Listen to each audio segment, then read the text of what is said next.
Ooh. Hams usually come already cooked. They're just like sitting in a salt brine to preserve until you're ready to basically reheat it. But because they're sitting in a brine, usually they're going to be already super salty. So what you're going to do first is we're just going to cut the plastic off. You just want to try to get as much of the salt from the outside as possible. 2.5 gallon. This one I've noticed it's usually pretty big enough to hold most small hams. If you have a large ham, you might have to put in like a container, like a bucket of some sort.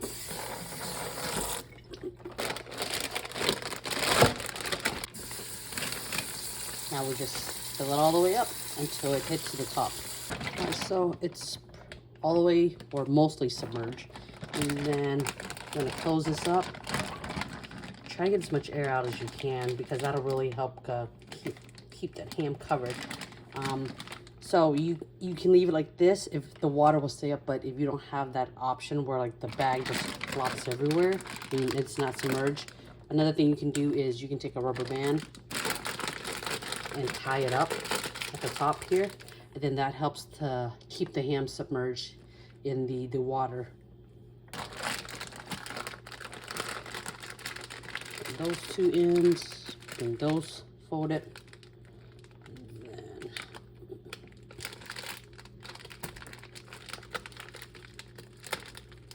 And then, unfortunately, I don't have a container large enough to hold this, so I can submerge it. So usually this bag, it works out well. All right, there we go. Now we're gonna let it sit for at least 1 hour. Ideally for a ham about like less than 8 pounds, 1 hour, 1 to 2 hours is good. If you have a larger ham, then you're gonna wanna, of course, let it sit longer. Now we're going to take it out of the water. I've got 1/4 of a cup butter. It's salted butter. Let's cut it like that. And then we're just going to cut in strips. And this is, it came straight out of the refrigerator, so it is cold. And you want it cold because you want it to be hard so that it holds its shape when we shove it into the ham. If you want, you can cut this thinner that way or this way for smaller pieces for more distribution. But so with the sharp pointed knife, we're going to make incisions in the ham. You can also make incisions in here as well. And then I like to stay along the separation of the muscles because it makes it a little bit easier to put to place the butter. Let's take our butter and start inserting it. Key thing here is trying to remember all the places where you made the cuts.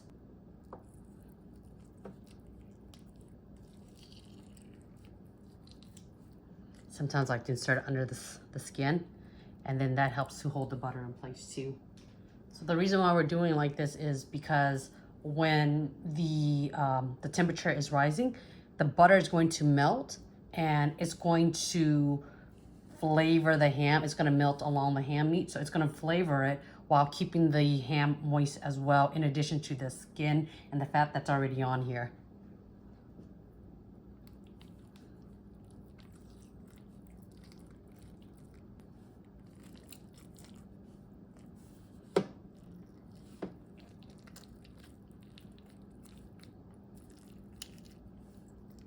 Some yellow mustard, and you're thinking it's probably going to like, ugh, I don't want it to taste like mustard. I promise you it will not taste like mustard.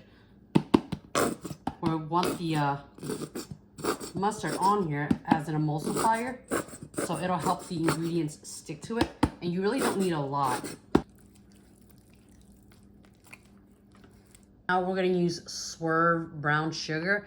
This has been the closest thing that I've found to actual sugar, but without, well, actual brown sugar without, you know, the sugar itself. So this is a good sugar replacement, and we're just gonna coat it just all the way around. Sometimes what I'll also do is I'll take a little bit of this and then I'll shove it in between where I had the butter, or even like under the skin. just so that the flavor goes, it penetrates deep into the meat as well. We're gonna do it on the top and on the bottom. Let's give that a nice rub as well. We're gonna take some of that, we're gonna go into the crevices so that we get this sweetness just all over from the inside out, from the outside in.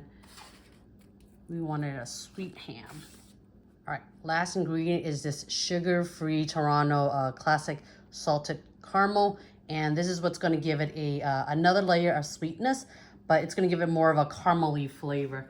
And it's pretty simple. All the places where I have the holes, I'm gonna go ahead and just pour just a little bit in there, massage it in.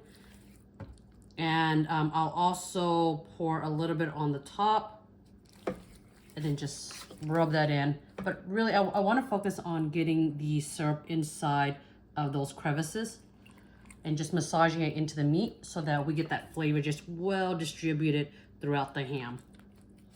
All right, let's close up our ham. If you have the aluminum foil that's like really long, that would be great. I don't have it, so I'm gonna use this one instead, the shorter one. And the important thing about this is that you wanna create a tight seal around here. I always give myself a little bit of slack on that end and the outside end.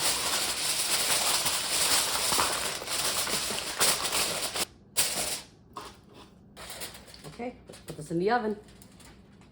We're baking this bone-in ham at 325 degrees. We're gonna put it at the bottom rack, and we're gonna cook it for about 35 to 45 minutes per pound. I'm gonna go ahead and take it out. And we're gonna leave it alone. Okay, we want it to sit and rest for at least 30 minutes, an hour if it's a larger ham. And the reason why is because this keeps it juicy, okay? So we're gonna let this rest, let the juices cool down, but also we don't wanna like give ourselves an accidental third-degree facial from all this hot steam. So we're just gonna let this sit and then we're gonna cut up in just a bit. All right, see you later. All right, here's the big reveal. All right, look how juicy that ham is. You see how the meat's falling apart there? That means this meat is going to be tender. Sometimes I'll also take some of the gravy that's dripped down the bottom and I'll glaze over it, but it's pretty much ready to go. Yoink. All right, so here's our ham, and I made some other sides to go with our meal, our holiday meal. All right, let's get a slice of that, and it comes off pretty easy. Still juicy. It's sweet. It's definitely sweet, but it's not like candy sweet. You can tell that it's sweet. It doesn't taste anything like mustard. The ham flavor comes out. There's some saltiness there. I like it, and it's very tender too. So if your ham comes out way too salty, it's because you should have soaked it longer. But you don't want to soak it too long. You just want to like at least soak it long for a lot of that salty flavor to come out. Unless you love a salty ham and high blood pressure, that's on you. It's not for me to judge. But that's a discussion that you can have with your doctor. But I'm trying to avoid that conversation. So this is salty enough. I know that my family will like this. The butter really makes it juicy. The salted caramel syrup gives it a nice little sweet, almost smoky flavor. I hope you give this a try. It's easy. It doesn't take a whole lot. The recipe is very forgiving because you don't have to have exact measurements. I mean, you basically take the stuff, you slather it on there, bake it, let it cool, and cut it up, and that's it. And here's like the finished product what we have. So that's gonna be ham for the next few days. All right, bye. All right, y'all. Bye.